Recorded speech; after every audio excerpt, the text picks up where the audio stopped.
Hey guys, Mr. Steckler here. So you guys have the code ready on the computer in Robot C. Now what you guys are going to do is you're going to take your orange USB cord.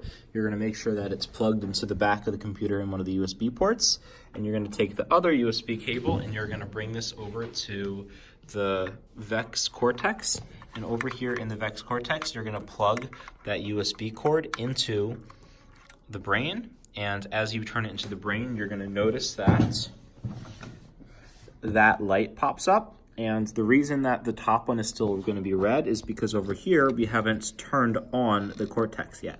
So what we're going to do is we're going to flip this switch to turn the cortex on. You'll notice you should have 2 green lights, and then since the cortex is on, it's ready to have code downloaded to it. So what you're going to do is you're going to go back over to the computer, and you are going to go over to the button that says up at the top here. You're going to click on compile program to make sure that everything's correct.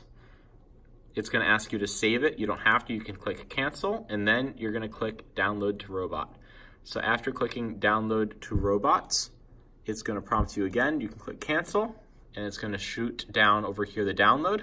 You'll notice that a start button appears. So after this start button appears, what you're going to do is you are simply going to ignore it. You can close out of it.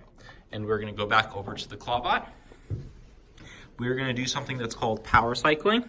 So to power cycle it, all you got to do is you got to turn the brain off.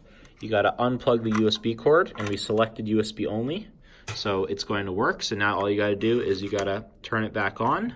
And then you guys are going to press the bump switch, and the code should run for whatever program it originally had. So here is an example.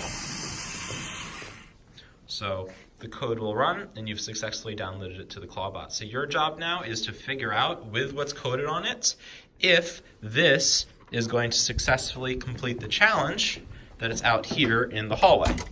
So once we go to the hallway, you'll notice that there's this green box over here, and there's also a orange box over here. So your coding challenge right now is to get your Clawbot over to that orange box. It is now your job to figure out why it doesn't get there.